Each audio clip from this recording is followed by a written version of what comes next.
नहमदुहु व नुसल्ली अला रसूलिल करीम अम्मा बाद फ़अऊज़ु बिल्लाहि मिनश्शैतानिर रजीम बिस्मिल्लाहिर रहमानिर रहीम रब्बि शरह ली सदरी व यस्सिर ली अमरी वहलुल उक़दतम मिन लिसानी यफ़क़हू क़ौली। मेरे भाइयों और मेरे बहनों, रमज़ानुल मुबारक का महीना शुरू हो चुका है और ये पहला अशरा जो है रहमत का अशरा है और अल्लाह तबारक व तआला की रहमत जो है ना वो मुसलमानों को जो है ना रोज़े की वजह से मुकम्मल तौर पर अहाता किए हुए हैं।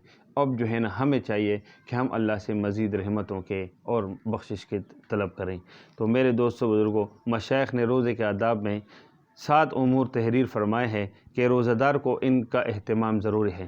ये 7 जो बातें हैं ये मैं आपके सामने अर्ज़ कर रहा हूँ एक एक करके, और इसको अगर हमने अपने जो है ना रोज़े रमज़ान में जो है ना हमने इख्तियार कर लिया तो उम्मीद है कि इंशाअल्लाह ताला जो है ना हमारा रोज़ा जो है वो अल्लाह के पसंदीदा जो है ना आमाल में से वो तरीक़ा हो जाएगा इंशाअल्लाह ताला।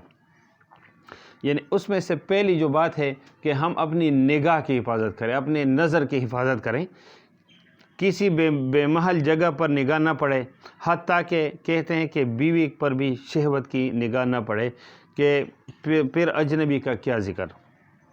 और इसी तरह किसी लहो लाभ वग़ैरह नाजायज़ जगह निगाह ना पड़े।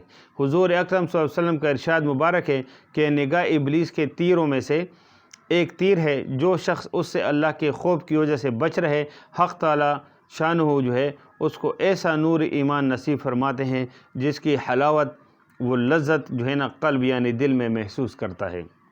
ये पहला जो है ना कि हम अपनी निगाह की हिफाजत करें और जो है ना हमारी नज़र जो है गलत जगह ना जाए, और ये जो है ना पहला ही जो है ना इंसान इसका शिकार हो जाता है। दूसरी बात है कि ज़बान की हिफाजत करें। झूठ, चुगलखोरी, लगो बकवास, ग़ीबत, बदगोई, बदकलामी, झगड़ा वग़ैरह सब चीज़ें इसमें दाखिल है।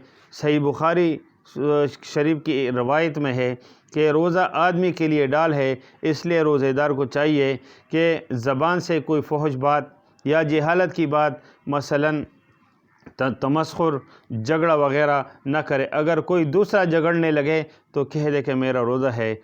अपनी दूसरे की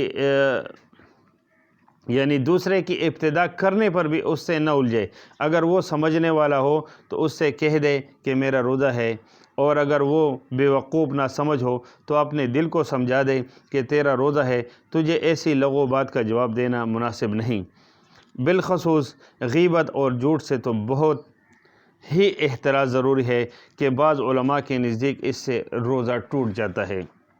नंबर 3 जो है कान की हिफाजत करें, यानी अपने कानों की हिफाजत करें।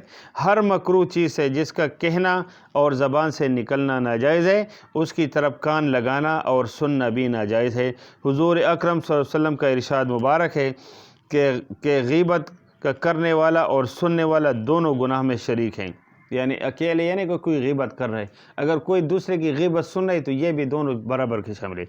तो मेरे दोस्तों जो है ना कानों की जो है ना हमें जो है ना ये हिफाजत ज़रूरी है कि हम उससे जो है ना बहुत सारे लोग जो है रमज़ान मुबारक में जो है वो गाने वगैरह सुनते हैं या फहश चीज़ें सुनते हैं या लगवियात की जो है ना वो वीडियोज़ वगैरह देखते हैं या जो है ना फ़नी चीज़ें देखते हैं। तो मेरे दोस्तों एक महीना जो है उसके बाद भी नहीं करना चाहिए, लेकिन ख़ुसूसन इससे जो है ना रोज़ा जो है ना वो उसका जो असर है वो सही नहीं रहता। तो मेरे दोस्तों बुज़ुर्गों, नंबर 4 जो है बाकी आज़ाए बदन की हिफाजत, यानी हाथ का नाजायज़ चीज़ के पकड़ने से, पाँव का नाजायज़ चीज़ की तरफ चलने से रोकना, और इसी तरह बाकी आज़ाए बदन का, इसी तरह पेट का अफ्तार के वक्त से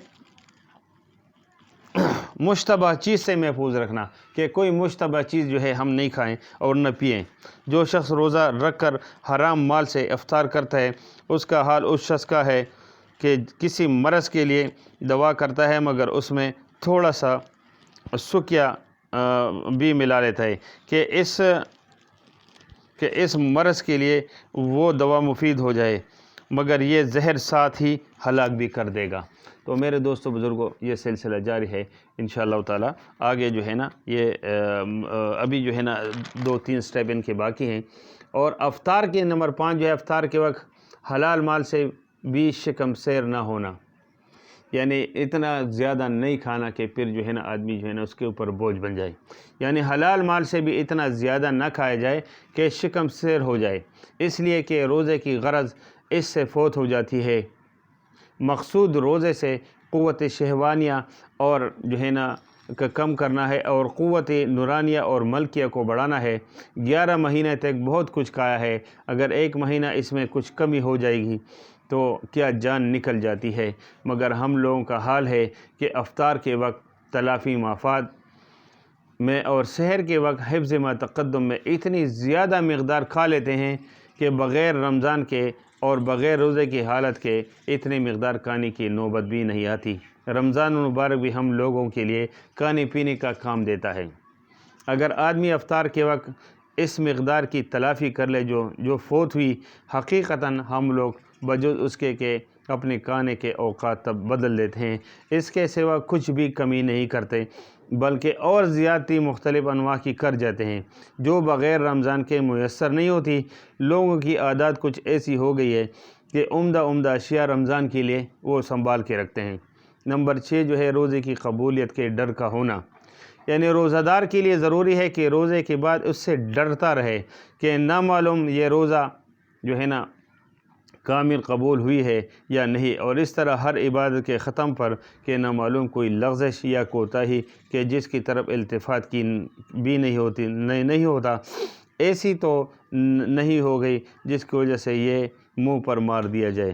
روزے دار کو اپنی نیت کی حفاظت کے ساتھ اس سے خائف بھی رہنا چاہیے اور دعا بھی کرنی چاہیے کہ اللہ تعالیٰ اس کو مقبول بھی کر لے۔ نمبر 7 جو ہے اللہ تعالیٰ کے سوا کسی کی طرف متوجہ نہ ہونا۔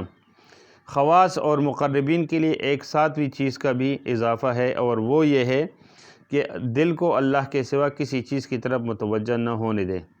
ان تمام باتوں کا خلاصہ ہے کہ روزہ صرف بھوک یا پیاسے رہنے کا نام نہیں ہے، بلکہ روزہ پورے بدن اور تمام اعضاء کا روزہ ہے، اور اللہ تعالی ہم سب کو ان تمام باتوں پر عمل کی توفیق عطا فرمائے اور ہماری یہ ٹوٹی پھوٹی عبادات اور کو اپنی بارگاہ الہی میں قبول فرمائے اور ہماری تمام لغزشوں اور کوتاہیوں کو معاف فرمائے۔ آمین یا رب العالمین۔ وما علینا الا البلاغ المبین۔ السلام علیکم ورحمۃ اللہ وبرکاتہ۔